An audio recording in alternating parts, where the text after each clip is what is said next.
Nós vamos ler dois textos.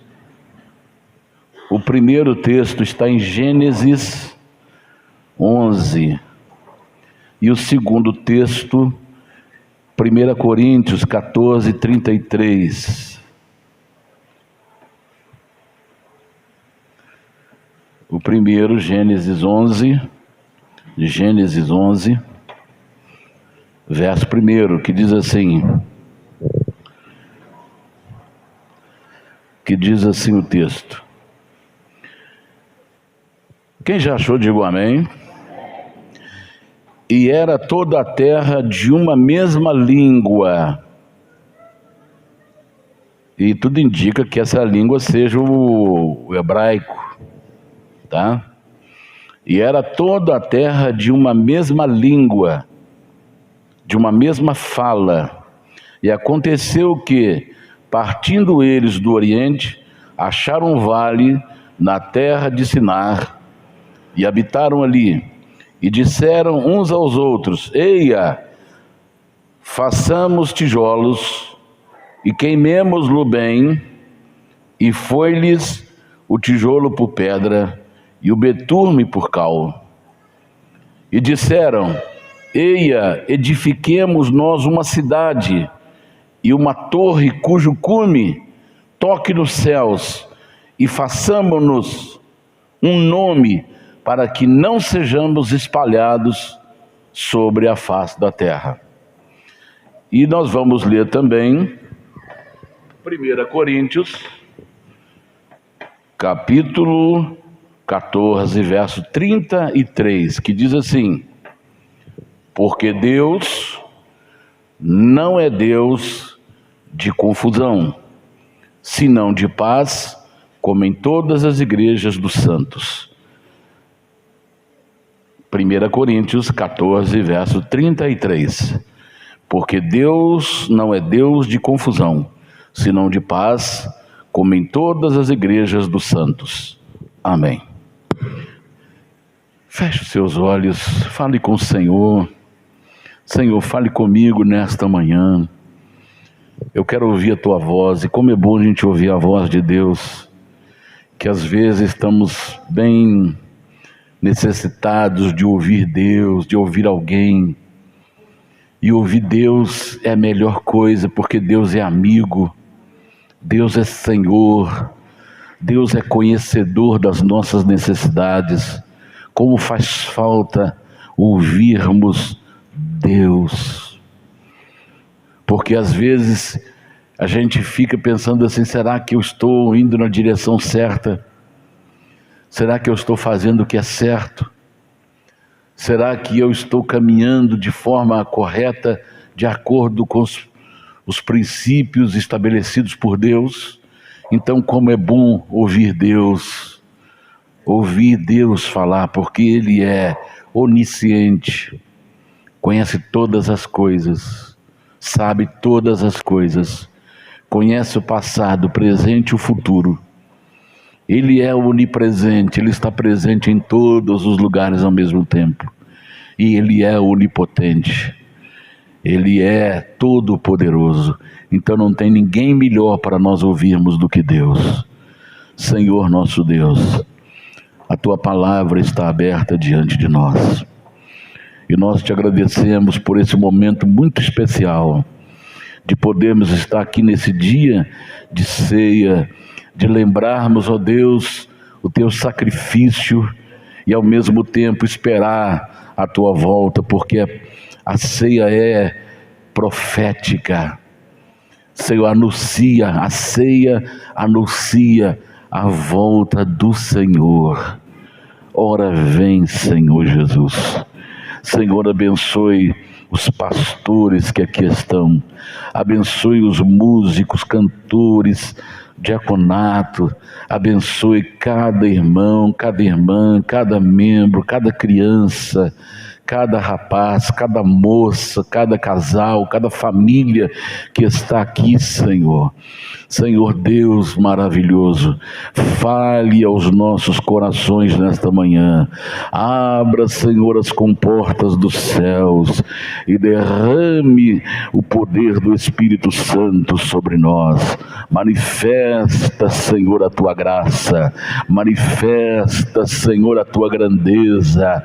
Que nós possamos, ao final deste culto, sermos cheios do Espírito Santo, estarmos preparados para ouvirmos o soar da última trombeta, porque quando a última trombeta soar, os que estivermos vivos, os que estiverem vivos serão transformados, e os que partiram em Cristo ressuscitarão primeiro, e Senhor, e juntos subiremos ao encontro do Senhor nos ares, e estaremos para sempre contigo na glória. Senhor, abençoe a tua igreja, abençoe o teu povo. Eu te peço, meu Deus, manifesta a tua graça nesta manhã. Levanta, Senhor, os abatidos, fortaleça, Senhor, os fracos, cura, Senhor, os enfermos. Senhor, traga alegria para os tristes. Senhor, abençoe os quebrantados de coração, dá vistas aos cegos, abre os olhos, Senhor, dos perdidos, e manifesta a tua glória. E aqueles, meu Deus, que nos assistem pela rede social, sejam visitados pelo seu Espírito, sejam abençoados pelo poder do Espírito Santo, e suas vidas em seus lares sejam abençoadas. Fale aos nossos corações e nos abençoe, em nome do Senhor Jesus, para todos sempre. Amém, Jesus. Amém. Digam todos, graças a Deus. Podei vos assentar, meus. Obrigado. O assunto que eu gostaria de ministrar com os irmãos é: Deus não é de confusão. Como o texto que nós lemos, que vai ficar como texto básico, porque Deus não é Deus de confusão, senão de paz, como em todas as igrejas dos santos. Esse é o assunto que nós vamos tratar hoje. E como texto básico, vamos falar sobre Babel. Babel, o próprio nome, significa confusão. Babel significa confusão. E existem muitas lições preciosas que nós encontramos neste texto, neste assunto. O capítulo 11 de Gênesis, que mostra a construção, ou pelo menos o início do nascimento de Babilônia. Aqui é o nascimento da cidade mais famosa do mundo, Babilônia, onde iniciou o maior império do mundo, o Império Babilônico, através de Nabucodonosor, rei dos caldeus. E esse texto se dá no ano 2247 antes de Cristo, que se deu esse fato,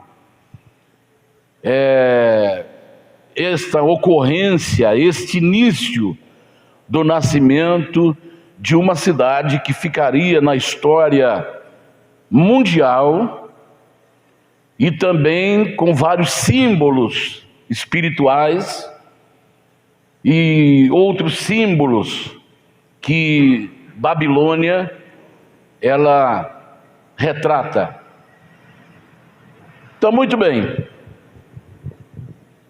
Eu quero que você preste bastante atenção, porque aqui começa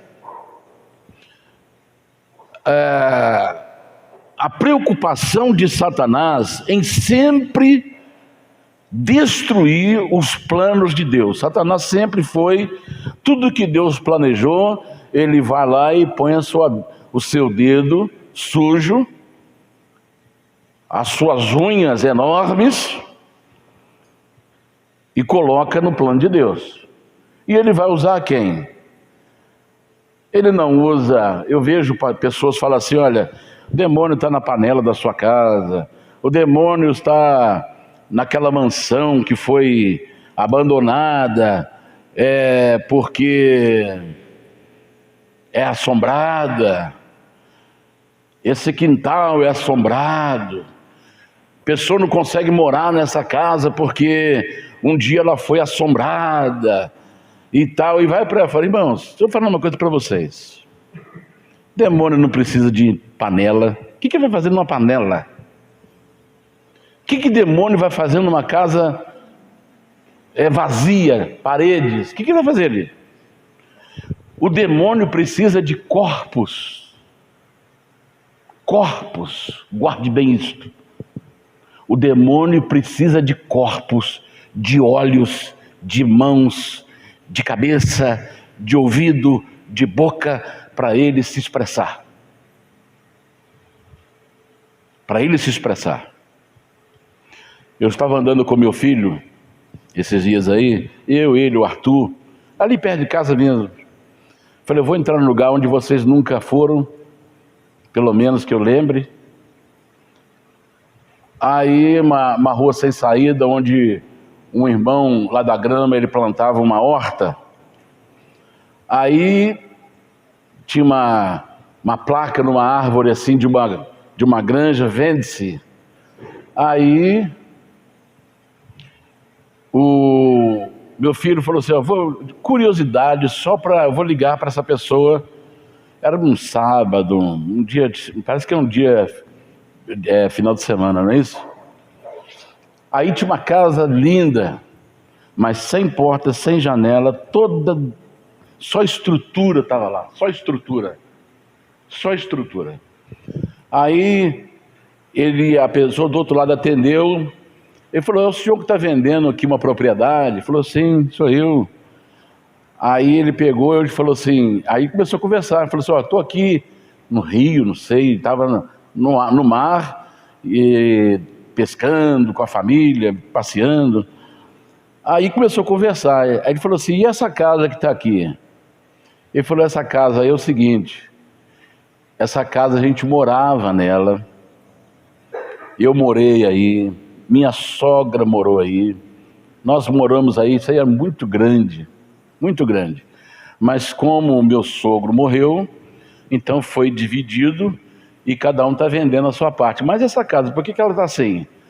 É porque o meu cunhado entrou nas drogas e foi destruindo a paz da família inteira. E aí nós não suportamos, tivemos que mudar e foi dividido e cada um está vendendo a sua parte. Então ele pegou porta, janela, fiação, caixinha de interruptor, fiação da casa, tudo que tinha que ele pudesse vender, ele pegou e vendeu tudo para usar drogas. A casa está lá. A casa ninguém compra, está abandonado, lotada de mato, e alguém fala, isso aí deve ser assombrado. Não, a casa não é assombrada, a assombração já saiu dali. A assombração precisa de olhos, a assombração precisa de mãos, a assombração precisa de ouvidos, a assombração precisa de boca, a assombração precisa de uma cabeça que pensa, a assombração precisa de pés. Então não existe demônio em panelas, não existe demônio em colchão, não existe demônio em parede, Não existe demônio em telhado. O demônio precisa de corpos. E também não é corpo de cavalo, não é corpo de porco, não é corpo de cachorro. Ele precisa de corpos humanos. É de humanos que ele precisa. E todo humano que se disponibiliza para ser seu instrumento, ele usa. Esse texto aqui, Babel, confusão, retrata muito bem isto. E Deus não é Deus de confusão, mas sim de paz. Após o dilúvio, Deus fez uma aliança com Noé. Depois de meses e meses, o dilúvio durou 40 dias e 40 noites e encheu a terra. Só sobrou a família de Noé e os animais que ele colocou na arca junto com ele. Aqui cabe uma paradinha. Às vezes um animal, ele está mais ligado ao céu do que muitos humanos. Deus falou assim, ó, casal de ema aí, ó, vai para a arca porque a coisa vai cair água agora mesmo. Aí já vem lá a emazinha danazinha pro emo e entrar na arca. E foi assim, Deus falando com cada animal. E eles foram entrar na arca. Aí fala com o homem, não quero saber não. Aí tem pregador que chega a implorar. Eu quero dizer para você, Jesus não precisa de mim. Não precisa de Daniel, não. Eu é que tenho que implorar para ele me aceitar. Tem muita gente redondamente enganada por aí. Deus não precisa de você, não. Eu não estou falando com você aqui. Estou falando agora para a rede social. Deus não precisa de você que está aí me ouvindo na rede social, não. Você tá muito enganado com isso. Você que tem que implorar para o Senhor te aceitar. Eu vejo o pregador, Jesus está aqui chorando. Jesus já chorou. Ele já chorou. Jerusalém, Jerusalém, que mata os teus profetas e que apedreja os que foram te enviados. Um dia te cercarão de trincheiras e os seus filhos serão mortos, suas casas serão destruídas. E Jesus chorou por Jerusalém quando ele fazia a sua entrada triunfal em Jerusalém. Jesus chorou na cruz. Jesus chorou quando viu a multidão como ovelhas sem pastor, e ele teve compaixão. Agora só depende da pessoa. Jesus não está chorando agora não. Agora a escolha é nossa. A escolha é sua. A escolha de você que me ouve, me assiste pela rede social. Tem pregador que fica implorando a pessoa: aceita Jesus, olha aqui, olha, Jesus está chorando agora mesmo por você, aceite ele. A pessoa fala assim: quer não. Ainda faz uma cara de nojo e desprezo. Isso ele vai ver quando chegar lá. Aí ele vai ver a cara de desprezo e de nojo que ele fez quando foi oferecido para ele a salvação, quando ele foi convidado pelo rei para participar do banquete e ele recusou porque ele casou naquele dia e não tinha como, que ele ia para a lua de mel. Quando ele recebeu o convite, ele comprou um campo e tinha que visitar esse campo e não podia ir no banquete do rei. E aquele que comprou juntas de bois e recebeu o convite e não foi também porque ia testar os bois. Então o teste dos bois era mais importante do que a festa do rei. O casamento, a lua de mel era mais importante do que a festa do rei. O campo era mais importante do que a festa do rei. Então o rei ficou nervoso e falou: estas pessoas não são dignas do meu banquete. Não são dignas. Vai pelas vielas, pegue aleijados, coxos, pobres, pessoas abandonadas. Eu quero ver minha casa cheia.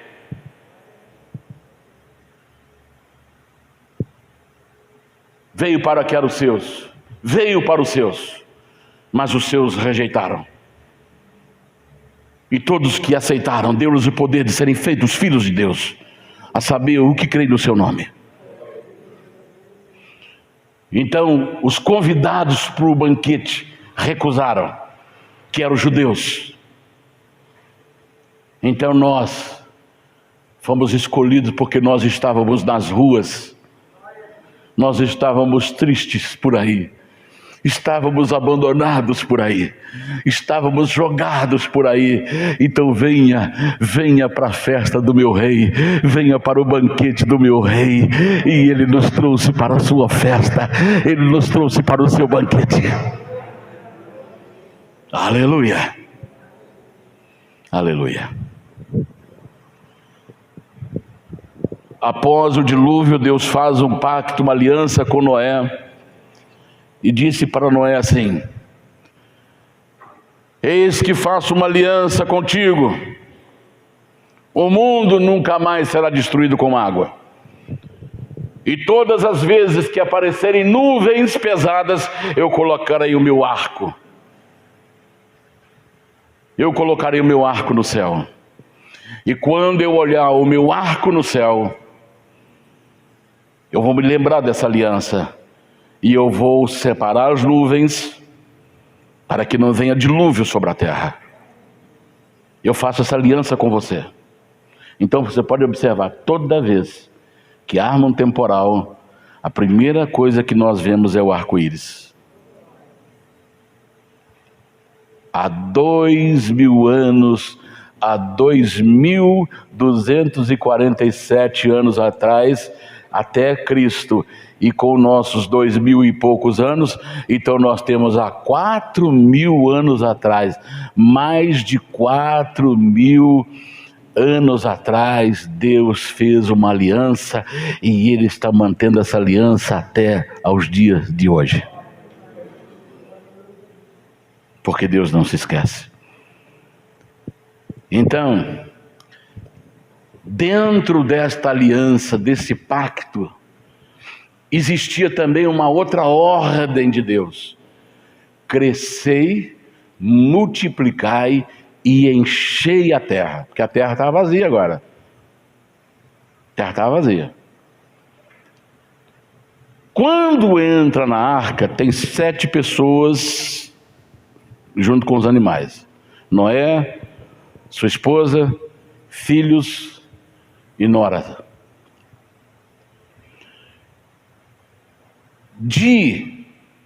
Nós estamos no capítulo 11.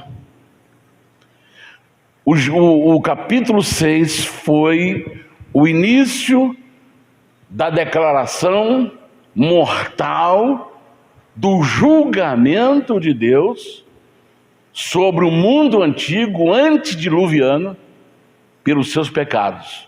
Então nós já passou apenas 5 capítulos. Nós estamos aqui no 11. E agora, quem é que está dando início a essa construção? Nimrod. Quem é Nimrod? Nimrod é neto, acho que é bisneto, se me fala a memória, deixa eu confirmar aqui. Eu fiz a anotação aqui. Ele é bisneto de Noé. Deixa eu confirmar, depois eu falo para vocês. É neto ou bisneto? Nimrod. Eu sempre faço anotação aqui, mas é bisneto. Está em Gênesis 10, 8 e 9. Gênesis 10, 8 e 9. Ele era bisneto. Agora vai lá, calcula as gerações que passaram, de 120 anos, porque depois do dilúvio, Deus estabeleceu uma data limite para o homem, pois a vida do homem será de 120 anos. Então vamos colocar que ele era bisneto, teve o seu neto, e agora teve o seu avô, e teve o seu pai, que era Noé. Então ele era bisneto, era já a terceira geração. Terceira geração. Então olha, do capítulo 6 até o capítulo 11, já passaram 3 gerações. 3 gerações. Aí Nimrod, ele sai com os seus descendentes, seus irmãos, parentes, saem tudo, e encontra uma planície Sinear, ou Sinar, e fala assim: olha, não vamos mais nos espalhar pela terra, vamos fazer o nosso nome forte, vamos fazer o nosso nome poderoso, vamos fazer o nosso nome ficar na história, não vamos ficar longe do outro, vamos nos ajuntar, porque juntos seremos fortes. Logicamente que isso é uma verdade. Quando nós estamos juntos, somos fortes, né? Agora, só que essa ideia, esse plano, ele fere o plano original de Deus. Ele fere, ele choca, ele bate de frente com o plano original de Deus, que era: espalhem e se multipliquem pela terra.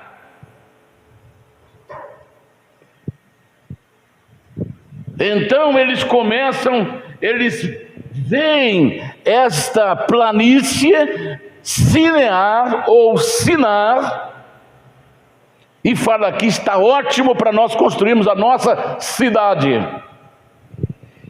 Está ótimo para construirmos a nossa cidade nessa planície. Vamos construir aqui uma cidade e vamos fazer uma torre que chegue até os céus, porque se vier outro dilúvio, nós não seremos mortos. Essas são as ideias dos homens. Não crê em Deus, não acredita naquilo que Deus fala, e quando acontece a coisa, aí é igual aquele ditado: só fecha a porta, só fecha a porteira depois que os bois saíram.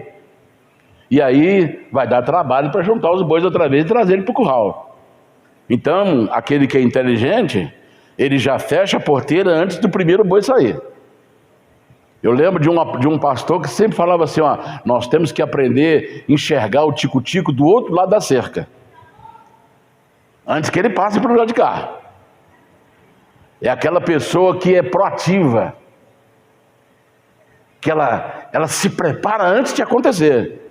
Tem aquela que é reativa, que reage à ação. Tem aquela que é passiva, tanto faz, tanto fez. E tem aquela que é proativa. E nós devemos ser proativos, enxergar antes de acontecer, prevenir antes de acontecer.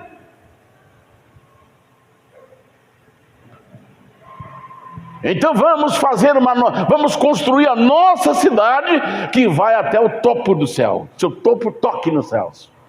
Aí já entra quebra do plano original de Deus, já se torna uma construção de orgulho, já se torna uma construção de desafio ao Deus Todo-Poderoso, e também se torna uma construção de rebeldia. Rebelião é o mesmo que pecado de feitiçaria. Se rebelar é o mesmo pecado de feitiçaria. Então, quando Deus viu os planos dele sendo destruído pelo ser humano, que Ele criou a sua imagem e semelhança. Então o Pai, o Filho e o Espírito Santo disseram assim: desçamos para ver esse negócio. Aí desceram lá Pai, Filho e Espírito Santo, e ficou olhando. Passa um tijolo, está faltando betume, passa, queima mais tijolos. Aí Deus falou: eles não estão seguindo meus planos. Então agora vamos fazer o seguinte: vamos promover uma confusão, vamos promover uma desordem, e todos os métodos que eles tiverem cairão por terra. Então confusão significa Babel, confusão, e confusão significa desordem.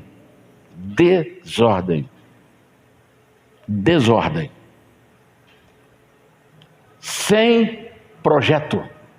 Porque quando você vai construir, mesmo que você não contrate um engenheiro, porque hoje cada um de nós temos um pouquinho de cada coisa, um pouquinho de médico, um pouquinho de engenheiro, um pouquinho de pedreiro, nós somos um pouquinho de tudo. Nós somos de 1001 utilidades. Nós somos igual bombril, né? Eu já não preciso nem contar, não, que já é um pouquinho de bombril aqui já. Nós somos igual bombril, de 1001 utilidades. Fazemos de tudo um pouquinho. É pedreiro, toma choque para fazer uma ligação de uma lâmpada. Nos arriscamos a tudo, porque cada um tem um pouquinho de alguma coisa. Então, mesmo que você não contrate um engenheiro, um arquiteto para fazer um projeto para você, mas você vai lá, pega um papel, pega uma caneta e desenha lá. Eu quero fazer aqui, ó, isso é média aqui, ó. Eu vim falar que 3 metros é bom para uma coluna, então vamos fazer uma caixa aqui, vamos fazer outra ali, vamos emendar tudo. E você mesmo, daqui a pouco você está morando na sua casa, que você idealizou. É o seu projeto, você seguiu o projeto. E quando esse projeto ele é rasgado, você se perde, vira uma desordem. Aí você vê a casa, fala, mas aquela parede ali. Um dia tem na internet uma casa, aí a pessoa lá, para criticar o construtor, ele falou assim: parabéns a esse pedreiro ou engenheiro, porque ele colocou uma porta lá, mas esqueceu da escada. A casa está lá de frente para a rua, mas a porta está lá, mas não tem escada para subir para casa. E tem outros que às vezes fazem: rapaz, esqueci disso aqui, vamos quebrar tudo e fazer isso aqui. Tem que quebrar tudo, por quê? Porque não seguiu um plano, não seguiu um projeto. Então desordem também significa falta de projeto. Então o que Deus fez? Deus, Pai, Filho e Espírito Santo desceram e vamos promover uma confusão. Aí Deus tocou na língua de todo mundo. E aí ficou a língua original, o hebraico, mas veio o inglês, o japonês, o francês. Me dá um tijoletê e me dá também um pincher, me dá também uma macê. Ninguém entendeu mais nada. O que você está falando? Aí começou lá. Eu fico fazendo hora com a Iluá, ela para falar inglês, ela é espetacular, né? Né, Thalita? Eita, menina, olha a menina. Eu falei: opa, então abençoa, pai. Ela fica assim: pai, abençoa. Eu falei: obrigado, filho, eu te amo. Eu amo o Arthur também. São netos maravilhosos que Deus me deu. Vocês são presentes do pai, do vô, né? E do pai também, da mãe. E do pai também, da mãe. E vocês são meus presentes especiais, meus irmãos, meu pai, minha mãe, meus irmãos, minha irmã, vocês são minha família. Eu amo vocês. Então, irmãos, Deus tocou na língua e aí virou uma confusão, uma desordem. E aí, você está me entendendo? Aí o outro, eu estou te entendendo, mas o que está acontecendo? Aí cada grupinho que começou a se entender, se juntaram. Aí, a construção parou. E aí, quem se entendia, se espalhou pela terra. É por isso que nós somos, você não pode desfazer de ninguém, nós não podemos desfazer de ninguém, não podemos ser racistas, preconceituosos, porque se você vê a genealogia, você vai ver que nós somos todos irmãos, só que nós somos parentes distantes. Nós somos todos irmãos. Então, por que há diferença de cabelo, pele? Porque cada pessoa foi habitar em determinado lugar da terra, um lugar quente, um lugar muito frio. Então, isso teve influência na pele, no cabelo, e vai para aí fora. E aí juntou as raças. Brasil, por exemplo, é um misto de raças. Brasil é um misto de pessoas de todo mundo. Aqui no Brasil tem chinês, japonês, inglês, francês, coreano, lá do pessoal da Síria, libanês, e vai por aí fora. Nós somos uma mistura de raças. Alemães, tem até colônia de alemão aqui no Brasil, lá para a região do Paraná. Aqui tem um bairro de alemães, aqui ele chama, por lá daqui da São Pedro, Borboleta, Zimmermann, e vai por aí fora, são os sobrenomes. Então, as raças se misturaram. As raças se misturaram. Por quê? Porque não quiseram obedecer o plano original de Deus. Então, tudo que o homem faz contra Deus, Deus freia. E aí, para frente, os que ficaram, deram sequência, os que ficaram entendidos da mesma linguagem, que falavam a mesma língua, falou, bom, a turma foi embora, mas vamos continuar o projeto, vamos construir a cidade. Então ela passou a ser a cidade da Babilônia. Preste atenção nisso. Ela passou a ser chamada a cidade da Babilônia. E Babel, aí fizeram um templo para o deus Babel. E Babel significa confusão, orgulho, rebelião. Então quero que você preste bastante atenção, porque é aqui que nós vamos entender o que está acontecendo no mundo hoje. Babel se tornou a cidade mais poderosa do mundo. Então Nabucodonosor se tornou o rei dos caldeus. E eles invadiram Jerusalém,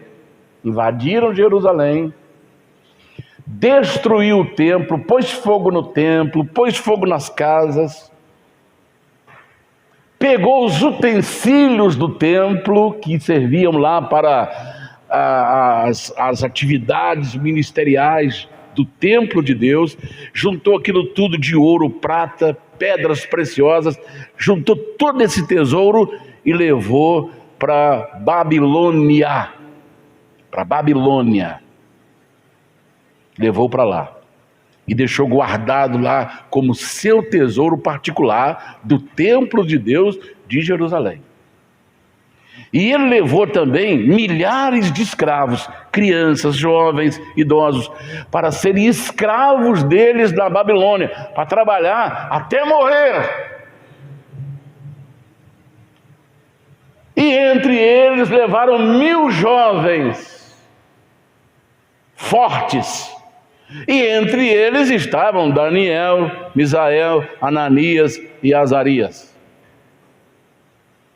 E aí mandaram escolher, o rei Nabucodonosor mandou escolher jovens para trabalhar no palácio. E aí foi escolhido Daniel, Misael, Ananias e Azarias. foram escolhidos para trabalhar. E passado alguns anos, o rei teve um sonho que o perturbou.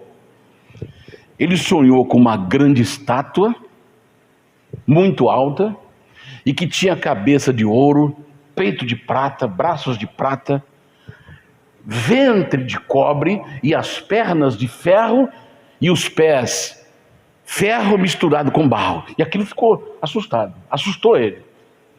Então ele pegou de manhã, assustado, ele chamou os caldeus, ele chamou o chefe dos caldeus, os magos, falou assim: olha, convoque todos os magos. Os magos é uma espécie de feiticeiro, de adivinhadores, de interpretadores de sonhos. Chama-me todos os magos, convoque todos os magos da minha presença. E falou assim: olha, eu quero que vocês interpretem para mim um sonho, mas vocês têm que saber, vocês têm que me falar o que eu sonhei.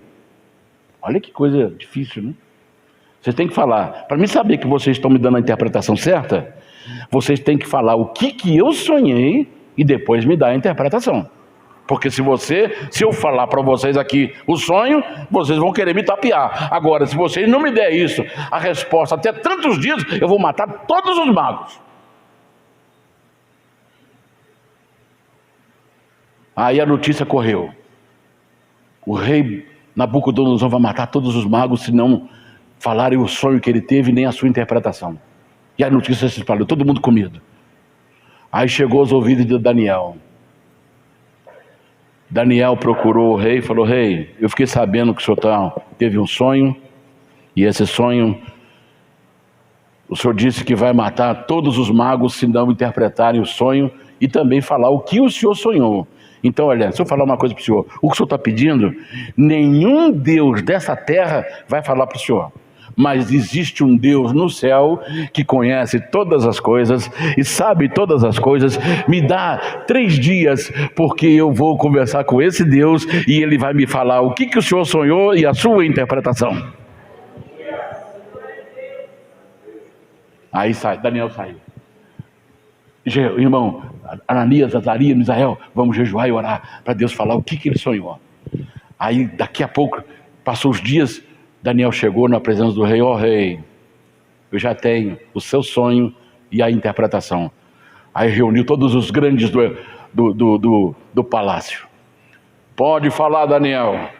Ó rei, tu estavas no teu leito, adormecido, e eis que o Senhor vê uma grande estátua. E essa estátua era cabeça de ouro, ela tinha o peito e os braços de prata, ela tinha o ventre de cobre, e tinha as pernas de ferro, e o olho dele regalando cada vez mais, e arrepiado, porque era tudo isso que ele tinha visto. E os seus pés era ferro misturado com barro. Agora eu vou dar a interpretação. Cabeça de ouro, tu és Nabucodonosor, o rei mais importante do planeta. Tu és a cabeça de ouro. Aí mexeu com o seu ego, massageou o seu ego. Você é o principal. Então o Senhor é o império, é o primeiro império do mundo. Tu és o cabeça de ouro. Depois de ti virá o segundo império, que é prata, que é o império Medo-Persa. São 2 impérios num só, após você, que é prata. E depois virá um outro império mais fraco ainda, que é o Império Grego, que representa o ventre, que é o bronze ou esse outro metal.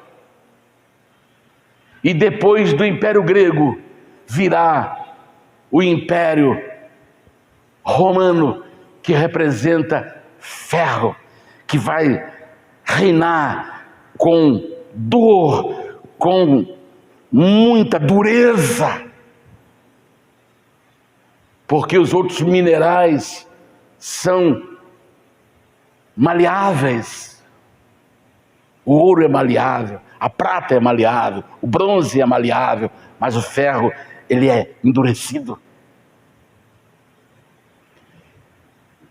E os pés, barro e ferro, não se juntam. Então, nos pés, os dedos de ferro e barro são os dedos representarão após o Império Romano, e esses reinos serão, de um lado serão fortes pelo ferro e do outro lado serão fracos pelo barro. Quando ele acabou de falar isso, peguem, traz lá colares de ouro e coloque sobre Daniel. Pegue lá as roupas reais e coloque sobre Daniel. Daniel então foi colocado como governador, como o chefe de todos os babilônicos. Daniel foi honrado, porque ele foi em cima do sonho de Nabucodonosor. Então preste atenção agora. Aí Nabucodonosor faz um decreto: fique sabendo agora, onde estiver o meu reino, onde chegar o meu reino, que todo mundo adorem o único Deus verdadeiro, o Deus de Daniel. Preste atenção agora. Agora, como eu vou governar esse grande império? Eu preciso de algo.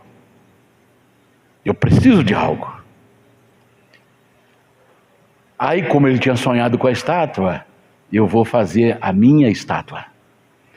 E ele pega, manda juntar bastante ouro e faz uma estátua de 60 côvados de altura. 60 côvados dá aproximadamente 30 metros de altura. 6 vezes essa altura que está aqui. Imagina uma estátua de ouro puro, 6 vezes essa altura que está aqui. 30 metros de altura. E 6 côvados de largura, 3 metros de largura. Quando ela for levantada, onde tiver, o sol vai bater naquele ouro e aquilo vai refletir aquela luz para todo lado. Olha a cabeça do homem. O homem gosta de ser estrela, o homem gosta de ser rei, o homem gosta de ser o manda-chuva, ele gosta de ser o autoritário, ele gosta de ser o manda-chuva e vai por aí afora. Aí ele manda construir a estátua, chama os músicos. Foram usados 6 instrumentos para tocar naquele dia, na inauguração da estátua. Preste bastante atenção. Por que ele fez isso? Ele agora mistura. Ele falou assim: olha, eu vou na inauguração da minha estátua, quem não adorá-la, aí ele já entra para o campo da religião. Até agora ele era apenas um político, um governante, um imperador, mas agora ele quer ser chefe também da igreja. Ele quer ser chefe da igreja. E a igreja, a religião, ela atua na política como cimento. Como cimento. Que vai ligar política, religião. Então, todas as pessoas no mundo são religiosos. Até quem diz ser ateu.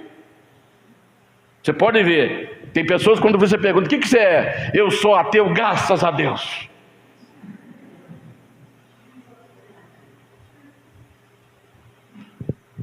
Ele não se conformou em ser só imperador. Ele quer ser chefe agora da igreja. Preste atenção nisso agora. Aí ele vai inaugurar a estátua e obriga todo mundo, fez um decreto: quem não adorar será lançado na fornalha que arde com fogo ardente. Já ia falar um pouco de enxofre aqui, mas não vai, nessa ainda não tem enxofre não. Aí Ananias, Misael e Azarias falou: olha, eu não vou entrar nessa daí não. Faz o que ele quiser fazer, mas eu não vou me curvar. Que a ordem era: assim que os instrumentos tocarem, cai de joelho. Porque ele queria dominar todo mundo, mas através da religião. Porque a palavra religião significa religar. Dando para você entender? Onde surgiu política e religião? Onde começou política e religião? Aí Babilônia se tornou símbolo de política misturada com religião. Então toda igreja que a pessoa deixa de ser o que foi chamado para ser, para se tornar um político e religioso, ele está contra o próprio Deus. Porque esse projeto religião e política e religião nasceu da cabeça de Satanás.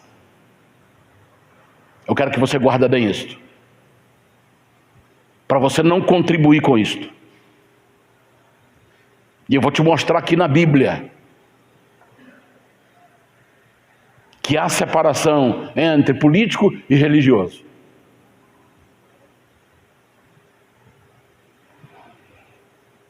Aí ele inaugura a estátua, Ananias, Misael e Azarias não se curvaram, jogaram ele dentro da fornalha. Mandou aquecer 7 vezes. Só que eles andavam lá dentro, começaram a andar lá dentro. Aí quando ele olhou lá: olha, não jogamos 3, eu vejo 4. E o 4 parece filho dos deuses. Deus está mostrando ali que religião e política não se misturam. Aí, quando ele vê: tira esses homens, tira esses homens. Não havia cheiro de queimado, não havia nenhum cabelo chamuscado. Cheiraram ele, cheirou o cabelo, falaram: esse Deus é que é o Deus. Aí faz outro decreto. Parece que é aquele crente que começa, quando está tudo bem, ele está, quando a coisa vai ruim, ele corre para a igreja. Quando a coisa está boa, ele racha fora da igreja, do caminho de Deus. Aí ele fez um decreto para adorar o Deus de Daniel. Agora ele faz um decreto para adorar o seu Deus, para adorar ele mesmo. E agora ele vê que o Deus de Daniel, Misael, Azarias e Ananias é o Deus Todo-Poderoso. Ele faz outro decreto: olha, onde for a minha província, quem não adorar esse Deus verdadeiro, porque esse que é o Deus verdadeiro, será morto. Aí ele cai outra vez e vira um animal. Ficou pastando, que teve coração de animal, e pastou durante vários anos, até se arrepender. Então Babilônia ficou assim. É um tipo de crente que quando a coisa aperta: opa, meu Deus, deixa eu ir lá na igreja, deixa eu buscar Deus. Aí acalma a tempestade. Não tem um hino assim? Acalma a tempestade. É esse hino? Tem. A Sara não gostou, não é nada disso. Não é nada disso, mas deve ter um hino assim. Deve ter, eu já vi. Hein? Ai, acalma o coração.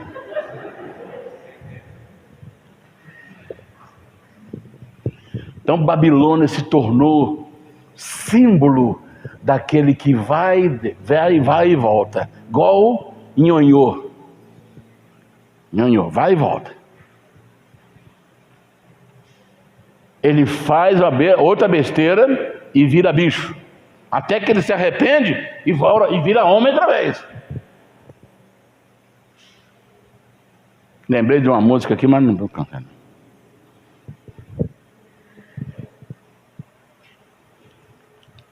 A Bíblia mostra, até o rei Saul, preste atenção, Eu vou terminar na hora certa, já vou correr aqui para encerrar. Mas eu estou mostrando para vocês aqui que nós estamos chegando num tempo que, se a gente não vigiar, a gente é embaralhado no meio dessa confusão aí, porque Babilônia significa confusão. Eu quero falar pelo menos o principal aqui, que eu deveria, isso aqui me daria umas 2 horas. Vai caducar até o celular. Então, até o rei Saul, o governo que havia era teocracia, governo de Deus. Como que Deus governava? Através dos juízes, através dos sacerdotes. Aí depois o povo de Israel falou assim: eu quero um rei como as outras nações. Então, eles rejeitaram a teocracia, o governo de Deus, para aceitar e buscar um reino humano. Aí escolheram Saul. Saul foi escolhido, cheio do Espírito Santo. Aí Saul foi orientado à separação de poderes, que é o que está sendo muito falado hoje no Brasil e no mundo. Separação de poderes. Porque existe o poder político, existe o poder religioso. E Saul foi orientado sobre separação de poderes. Olha, quem cuida da parte religiosa são os sacerdotes. Você vai cuidar da política. Para mim tudo bem, maravilha. Aí um dia ele foi atacar os filisteus. Preste bem atenção agora. Ele foi atacar os filisteus. E Samuel falou assim: espere que eu vou chegar tal dia para fazer o sacrifício antes da batalha, para que Deus nos dê vitória sobre os filisteus. Então me aguarde. Aí ficou esperando. E Samuel, ele falou que chegaria tal dia. E aí o pessoal ficou lá, vai para cá, os soldados ficou lá. E aí Saul falou assim: olha, Samuel até agora ele falou que chegava tal dia, mas não completou o dia que ele falou que ele chegaria para fazer o sacrifício. Não faça nada antes de Samuel chegar. Porque Samuel era o sacerdote, profeta, sacerdote, queria fazer o sacrifício. Não competia ao rei fazer isso. O rei é política. Aí quando ele viu, ele pegou e falou assim: olha, Samuel não vai chegar não. Traz lá os animais. Aí ele foi lá, sacrificou. Quando ele estava sacrificando, Samuel chega. Ele não esperou. Às vezes a gente, por pressa, a gente adianta e põe o carro na frente dos bois. E aí nós caímos. Quando ele está fazendo o sacrifício, Samuel chega. Samuel fala: o que é isso? O que você está fazendo? Você enlouqueceu. Você não pode, isso não compete a você. Vou dar o texto aqui. Isso não compete a você fazer. Não compete a você. Está aí capítulo 13, verso 8 a 15 de 1 Samuel, para quem gosta de anotar. Isso não compete a você. Quando ele faz, naquela hora Deus o rejeita.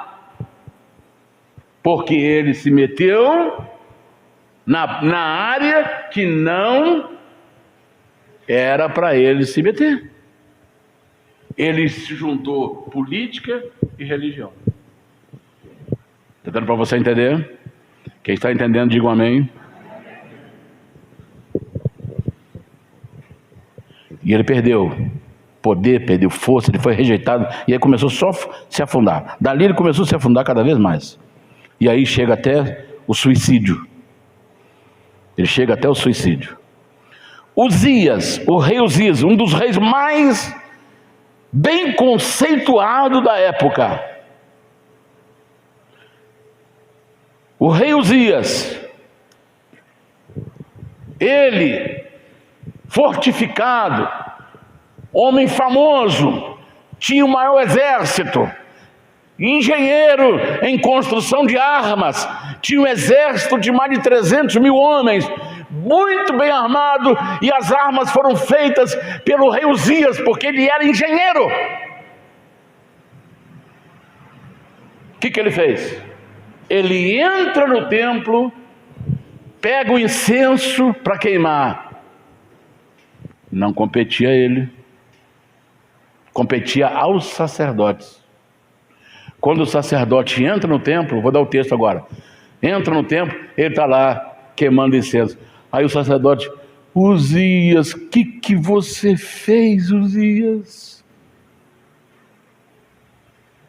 Aí, quando ele foi chamado a atenção pelo sacerdote, ao invés dele falar: gente, me perdoe, eu vou cair de joelho aqui agora, ore por mim para que Deus não me puna. Não, ele ficou indignado com os sacerdotes. E quando ele fica indignado, com raiva, vocês sabem quem eu sou? Ele queria colocar a sua autoridade acima da autoridade divina. Vocês sabem quem eu sou? Eu posso passar o fio da espada em vocês agora, aqui agora. Quando ele fica indignado, aparece lepra na testa dele. Aí todo mundo, o sacerdote: ele está leproso, ele está leproso. A lepra foi espalhando para o corpo dele assim, em questão de minutos. Aí ele vê que está leproso, ele sai correndo. E aí, qual é o fim trágico de Uzias? Morre sozinho, abandonado, num quarto solitário, leproso. Porque essa mistura é letal. Essa mistura é letal.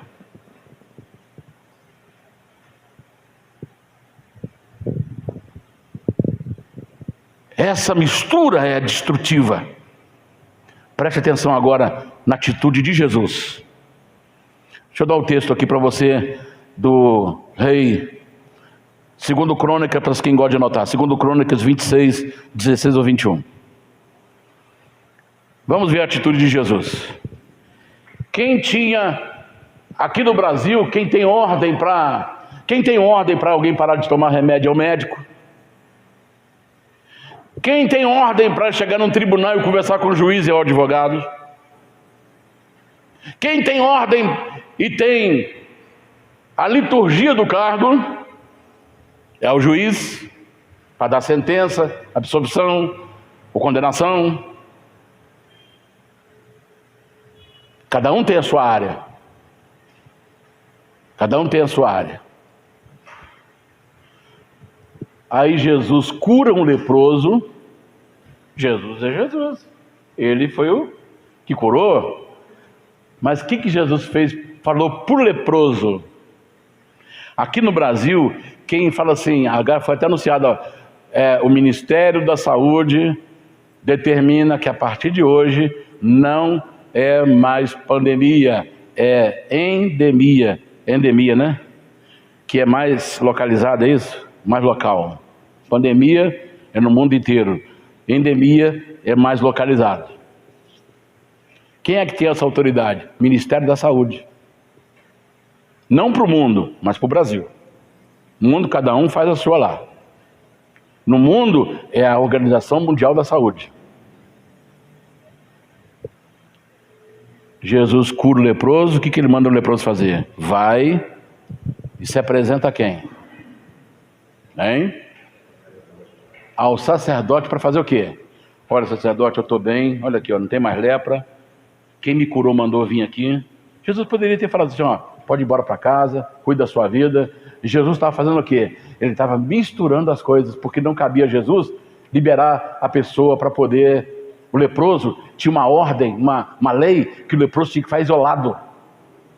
O arraial dos leprosos. Ele não podia viver em sociedade, porque ele contaminava as pessoas. Então Jesus falou assim, ó, vai e se apresenta ao sacerdote para que ele possa te liberar. Olha aqui que Jesus é extraordinário. Como ele respeita as suas próprias leis. Suas próprias leis. Então agora nós estamos chegando num período que, olha, eu quero falar uma coisa para você aqui. Se tivesse 503 deputados, tudo homens de Deus lá, seria uma maravilha. Tudo homens de Deus, servo de Deus, santificado, cheio do Espírito Santo. Mas não pastores. Não pastores. Pastores têm o chamado para o púlpito, para ministrar, para ensinar, para pregar o evangelho, para ganhar almas, não para ser político. Aí o que ele faz?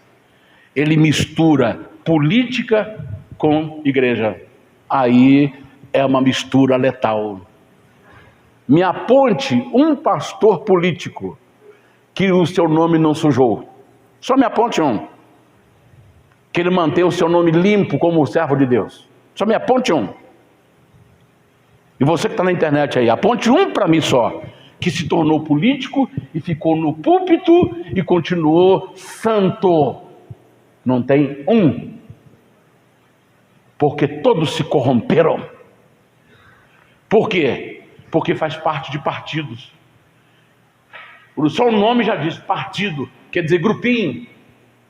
E aí o partido dele fala assim: olha, nós vamos aprovar a lei do aborto. Não, eu sou um servo de Deus, eu não entro nisso aí, eu não assino, eu sou contra o aborto. Mas ele tem que pôr a assinatura dele lá na decisão do partido. Deu para entender? Ele já se sujou, o respingo já respingou a sua roupa. Ele já é pactuante com a morte, com o assassinato. Você sabe quanto se cobra um aborto nos Estados Unidos de 3 meses de vida? R$2.000. Sabe quantos abortos são realizados nos Estados Unidos anualmente? 30 milhões de abortos. Aí você calcula 30 milhões multiplicado por $2.000.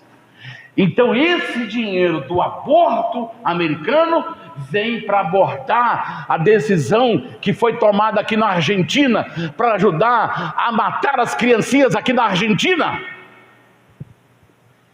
Essa é a mistura letal.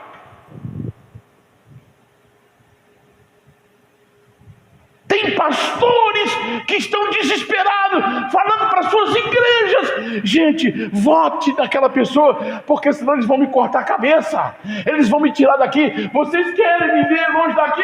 Não, então vote no homem. Gente,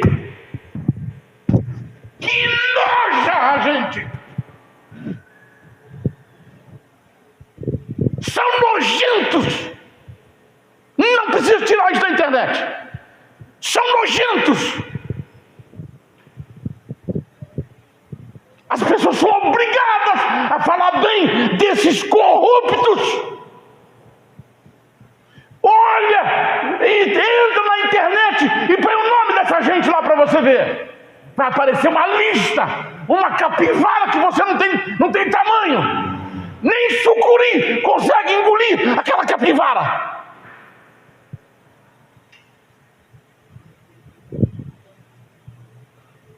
E cada ano é uma mentira para obrigar as pessoas a votar.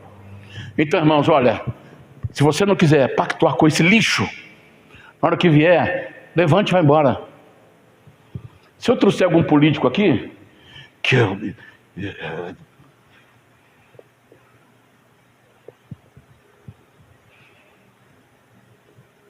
eu trouxer algum político aqui, levante todo mundo, vai embora, porque até eu vou embora. Ah, mas não foi você que trouxe? Ficou meio esquisito. Mas tudo bem. Mas pode levantar e ir embora.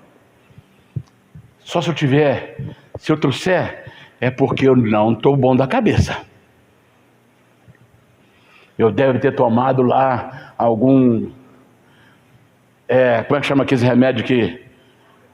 Hein? Tarja preta. Deve ter tomado uma cartela de uma vez. Então você levanta e vai embora. Então eu falo para você que está aí, para você não pactuar com esse lixo que a Bíblia é contra. Levanta, quando começar, vai vir político aqui, levanta e vai embora. Porque se você trabalhar para essa gente, porque é o único político que tem empregado sem pagar um centavo.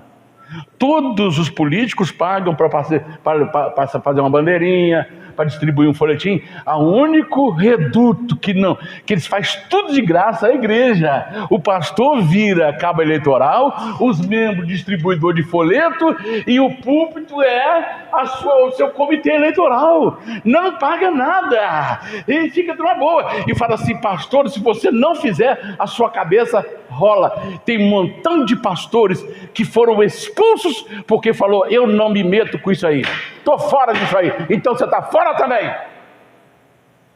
tem problema. Eu estou falando isso aqui para vocês, por quê? Porque se você pactuar com isso, você fala: não, eu sou crente, eu sou um pastor, um servo de Deus, não vou, sou contra o aborto, sou contra as drogas, mas o seu partido é a favor. Não tem partido que não seja a favor de coisas erradas aqui no Brasil. Só de você fazer parte do partido, do grupinho, você já está contaminado. Aí agora é só você começar a pegar os desvios por debaixo do pano, que já acaba de você se afundar cada vez mais. Então você que é membro da igreja, quando vier político, qualquer seja ele, famoso ou não, levante, pegue o seu banquinho e vai para a sua casa. Não, o banquinho é a cadeira lá, não tem jeito de levar. Mas levanta e vai embora para sua casa. Eu estou falando para você que me assiste pela rede social. Se aparecer político na sua igreja, levanta e vai embora, porque senão você vai pactuar com isso aí e Deus vai te pegar. Sabe por quê? Babilônia, que é um misto de religião com política, ela será destruída. Apocalipse capítulo 7, 17. Já vou para o encerramento. Deu para entender, irmãos? Pastor é chamado para ser pastor. Se você misturar com política, o X já está sobre a sua cabeça, porque você vai ter que assinar. E eu nem aconselho o servo de Deus fazer isso, porque você vai cair na mesma situação. O melhor é nós ficarmos no reino, que é o governo de Deus. E nós vamos embora aqui mesmo, ninguém vai ter nada nesse mundo aqui. Quem está fazendo fortuna aí, riqueza, preocupado em ter uma Ferrari e preocupado em ter uma mansão, você vai ter que deixar isso aí para o anticristo, cara. Se você morrer, você vai para o inferno. E o que você construiu em cima de política vai ficar aí para o anticristo. Você está trabalhando para o anticristo. Então é melhor a gente cuidar da vida espiritual da gente e falar assim: ora vem, Senhor Jesus, para a gente não ficar preso a nada nesse mundo aqui, como a mulher de Ló, nem olhar para trás. Deu para entender? Oh, Jesus, aquele relógio está certo, será, hein? Para 9 ainda?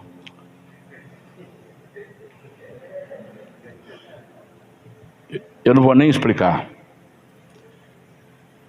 Babel, torre de confusão. Não vou nem explicar. Babel, torre do orgulho.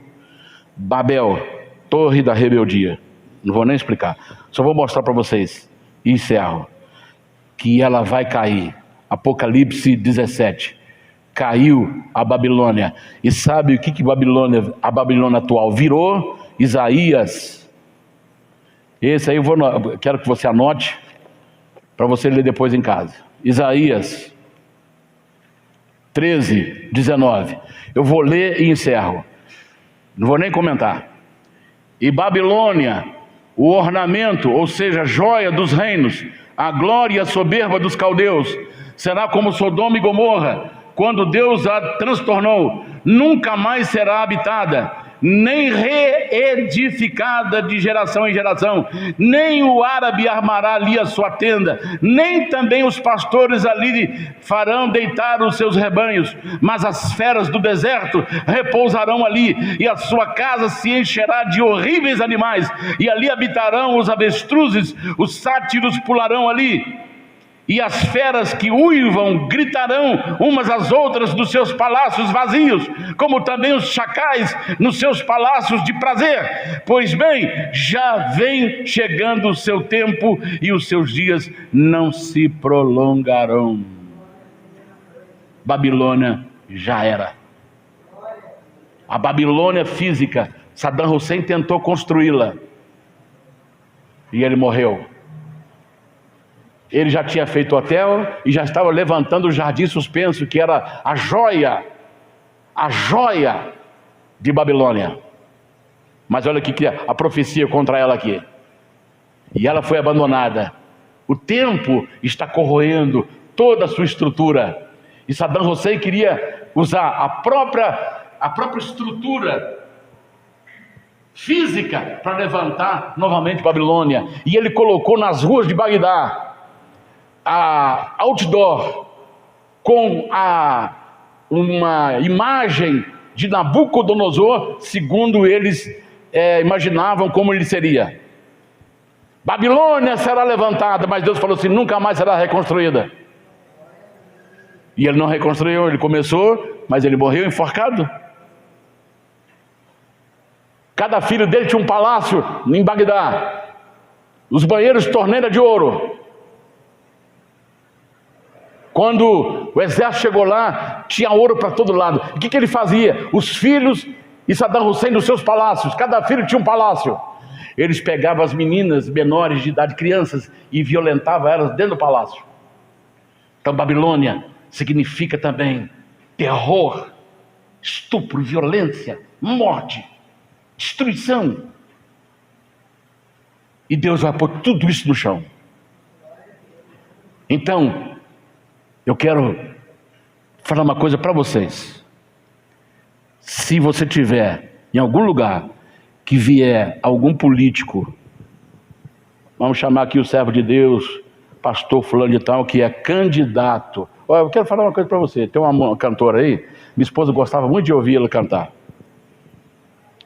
Aí ela casou-se agora de novo, já encerro.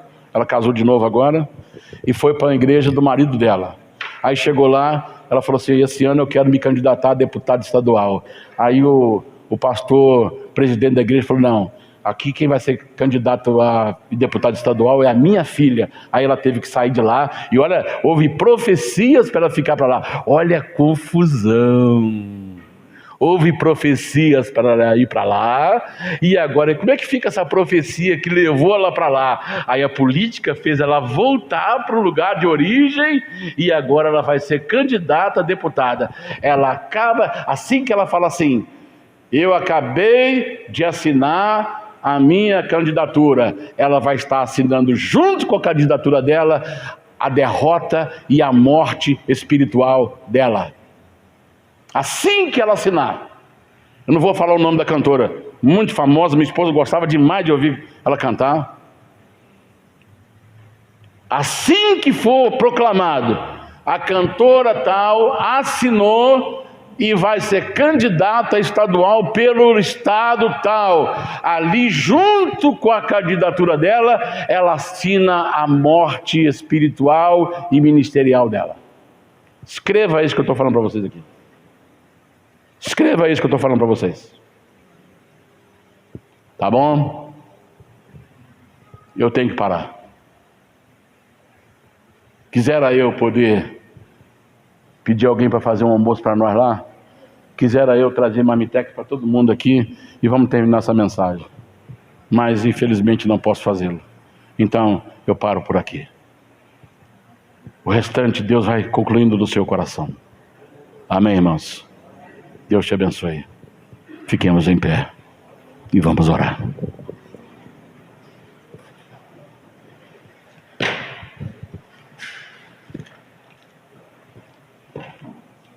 Deus nos ajude. Deus tenha misericórdia da sua igreja. Faça a sua oração. Babilônia caiu. Um anjo passa no meio do céu dizendo: Babilônia caiu, a grande Babilônia caiu.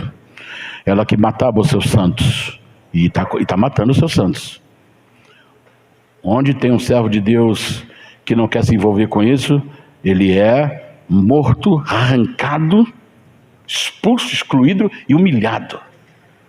Babilônia, que mata os teus profetas, que mata os seus santos, você agora será embriagada com o sangue dos santos. E um anjo passa no meio do céu: caiu, caiu, caiu a grande Babilônia. Apocalipse 17. Leia depois, com calma. Feche os seus olhos, por favor, feche os seus olhos. Faça a sua oração. Senhor, me encha do Espírito Santo. Não me deixe sujar com esse lixo.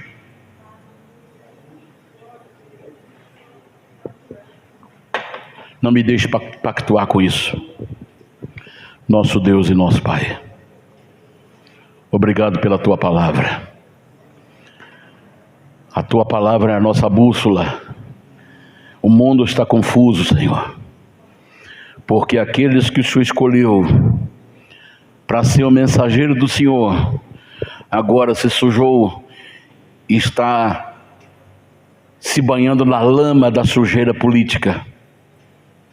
Senhor nosso Deus, abençoa o Teu povo, abençoa a Tua igreja. Coloque as Tuas mãos sobre os Teus servos. Guarda-nos, ó Deus, da mentira, da falsidade, do engano. Guarda-nos, ó Deus. Proteja-nos, ó Deus. Livra-nos, ó Deus. Não nos deixe pactuar com esses lixos que estão aí, Senhor. Com as mentiras que estão aí.